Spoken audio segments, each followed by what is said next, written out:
সকাল বন্ধুরা, যে যেখান থেকে আমার ভিডিওটি দেখছেন সকলকে জানাই একটি নতুন দিনের শুভেচ্ছা।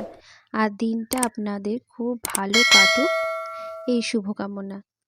তো দিনটা সকলেরই ভালো কাটুক এই কামনাই করি।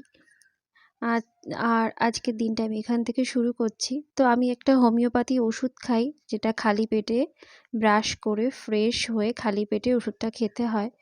তো ১ চিপি ওই হাফ কাপ জলের মধ্যে দিতে হয়। দিয়ে হাফ কাপ আমি খেয়ে নিই আর হাফ কাপ আমি ফেলে দিই। তো যাই হোক, চা বসিয়ে দিয়েছি।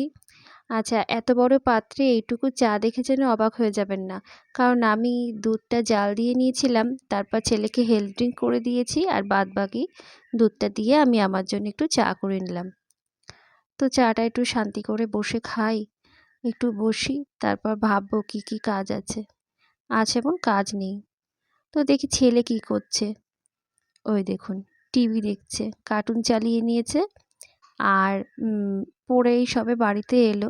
4:30টার সময় পড়তে যায়, পড়ে টড়ে এসে তারপর আমি ওকে খেতে দিয়েছি। খাটের উপরে বসেছে যেহেতু, একটা কিছু পেতে দিয়েছি, তার উপরে বসে বসে খাচ্ছে আর টিভি দেখছে। তো আচ্ছা, এই নিন আপনারাও একটু খান ও যখন দিচ্ছে।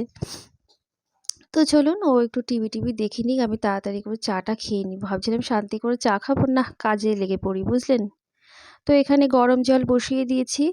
এই তাক-টাকগুলো, বোতল-টোতলগুলো একটু পরিষ্কার করি। আমি ডেইলি এটা করি। একটু গরম জল করে নিই, তারপর মগে গরম জল আর ঠান্ডা জল একটু মিশিয়ে নিয়ে একটুখানি আমি দিয়ে দিই ওতে হ্যান্ড ওয়াশ। তারপর সেই জলটা দিয়ে আমি সবকিছু বোতল-টোতলগুলো, ঢাকনা বলুন, বোতলের গা বলুন, সব ক্লিন করে নিই। কারণ প্রতিদিনের রান্না-বান্নার পর এমন তেল ছিটে হয়ে যায় না? আর যদি ডেইলি না মুছি তো এত বিচ্ছিরি দেখতে হয়ে যাবে। যারা আসবে আশেপাশে আমাদের বাড়ির লোকেরা, তারা ভাববে বউটা একটু পরিষ্কার পরিচ্ছন্ন করে রাখে না। আর পরিষ্কার পরিচ্ছন্ন করে রাখলে দেখবেন নিজেরও মনের কাছে ভীষণই ভালো লাগে।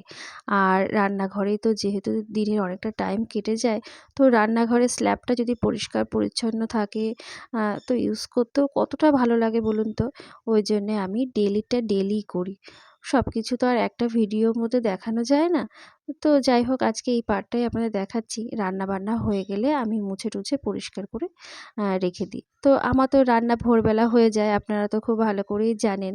তো রান্না-বান্না হয়ে যাওয়ার পর আমি এই জায়গাটা ভালো করে মুছে-টুছে নিই। তারপর চারিদিকটা ভালো করে স্ল্যাব-ট্ল্যাব, তারপরে টাইলস-টাইলসগুলো ভালো করে মুছে-টুছে নিয়ে তারপরে দেন অন্য কাজে হাত দিই। আর রান্না তো হয়েই যায় আমার। তো ওর বাবাকে আজকেও টিফিন করে দিয়েছি। ভাত, তরকারি সবকিছু গুছিয়ে গাছিয়ে দিয়েছি। উনি 6:20 বাড়ি থেকে বেরিয়ে যান। তারপর ট্রেন ধরে চলে যান আ অফিসে।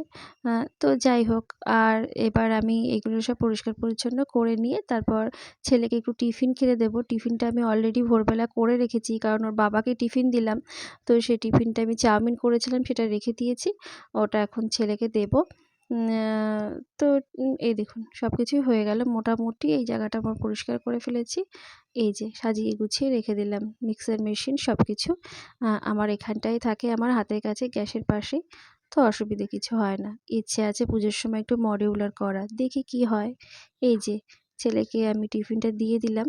তো খাচ্ছে আর ভীষণ দুষ্টু হয়েছে। কি একটা কথায় ভাবছে আর হাসছে। আর আমি স্নান করে নিয়েছি একেবারে। মনে করলাম কাজকর্ম সব গুছিয়ে নিই। আর ছেলের যেহেতু ছুটি চলছে, আমি যত তাড়াতাড়ি সম্ভব কাজকর্মগুলো গুছিয়ে নিই। তারপর ওকে একটু পড়াই। তা না হলে ভীষণভাবে পিছিয়ে যাবে। স্কুলটা যেই খুলবে সেই পরীক্ষা শুরু হয়ে যাবে। তো তাড়াতাড়ি করে আমি কাজকর্মগুলো গুছিয়ে নিয়েছি। ছেলেকে গিয়ে ভাবছি একটু ম্যাথ করাবো বা টুকটাক কিছু হোমওয়ার্কও বাকি আছে, তো সেটাও একটু করাবো। তো তাড়াতাড়ি করে কাজটা করে নিতে পারলেই হয়ে যায়। তো মোটামুটি আমি আশিবাসি কাজ সমস্ত কিছু সেরে নিয়েছি। নিয়ে ছেলেকেও মোটামুটি টিফিন তো করিয়ে দিয়েছি। এবার একটু ভালো করে পড়াবো, শান্তি করে পড়িয়ে নেব। তারপর আমার শান্তি হবে, না হলে শান্তি হবে না। তো পড়িয়ে নেব। ঠাকুরের বাসনটা রোজগার আমি যেভাবে করি সেভাবেই দেখাচ্ছি। তবে এখানে একটা কথা বলে রাখি যে ঠাকুর পুজো দেবো সেই ভিডিও ক্লিপটা শ্যুট করব, এটা আমার কাছে যেন কেমন লাগে। ঠাকুরও বা কী ভাবে বলুন তো? যে একটু মনের ভক্তি ভরে আমাকে একটু পুজো দিবি, তাও আবার তোরা আমাকে শ্যুট করবি, এ আবার মেকি তাকি ভালো লাগে? সত্যি। তবুও সবাই এইরকম ভিডিও করে বলে আমিও মনে করলাম আজকে একটা দিন করি। তো এটা হচ্ছে আমার ভোলে বাবা। ভোলে বাবাকে আমি এনেছিলাম আমাদের লোকনাথ যে ধাম, সেই লোকনাথ ধাম থেকে। তো ওনাকে স্নান করিয়ে, ঘি মাখিয়ে, চন্দন মাখিয়ে, ফুল-টুল দিয়ে বসিয়ে দিলাম। আর সামনে আছে আমার লক্ষ্মী গণেশ, দুটো হচ্ছে রূপোর। একবার ধনতেরাসে কিনেছিলাম। আর আছে আমার মা, মায়ের পিকচার, লক্ষ্মীর পিকচার, রাধাকৃষ্ণের পিকচার। আর পুজোর সময় মাথায় যে সিঁদুরটা দিই সেটা আমি শাখাতে একটু লাগিয়ে নিই। তো একটা থালায় তুলসী পাতা দেইনি, সেটা আমি শিব ঠাকুরের নামে উৎসর্গ করেছি। আর বাদবাকি থালাতে আমি একটু তুলসী পাতা দিয়ে দিয়েছি থালা গ্লাসে। তো মোটামুটি এইভাবেই আমি ডেইলি পুজো দিই। জানি না ভুল ভ্রান্তি থাকতেই পারে। তো মনের ভক্তিটাই সবথেকে বড়। কথাই আছে না যে শিব ঠাকুর একটি বেলপাতাতেই তুষ্ট?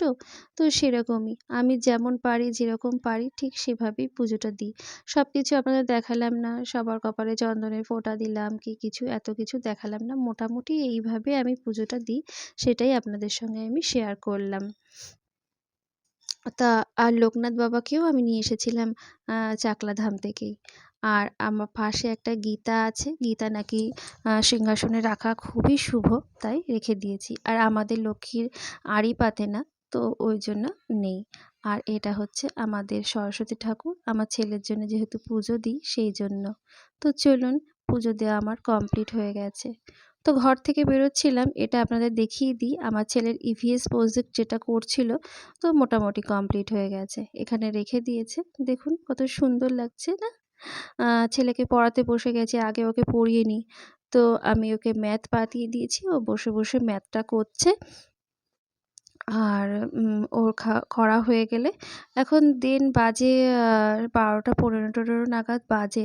তো ওর পড়াটা হয়ে গেলে তারপর মা ছেলে দুজনে একটু খেয়ে নেব। খেয়ে খাওয়া-দাওয়া হয়ে গিয়ে তারপর ওকে একটু ঘুম-টুম পাড়িয়ে দেবো। কারণ আবার বিকেলে খেলতে যাবে। বিকেলের খেলাটা তো ওকে মিস করাই যাবে না। সকালে দুপুরে আমি যখনই পড়তে বলি বা যাই করতে বলি না কেন, এক বাক্যে শুনে নেয়। কিন্তু বিকেলের খেলা ও কিছুতেই মিস করবে না। তো চলুন, আজকে দুপুরের মেনুতে আছে বরবটি আলু ভাজা আর আছে রুই মাছের তরকারি। তো এই দিয়ে আমরা টিফিন করে নিই, খেয়ে নিই আর কি, সরি। তো চলুন, আজকের মতো ব্লগটা এখানেই শেষ করলাম। আপনারা ভালো থাকবেন, সুস্থ থাকবেন। দেখা হবে অন্য একটি ব্লগে। টাটা।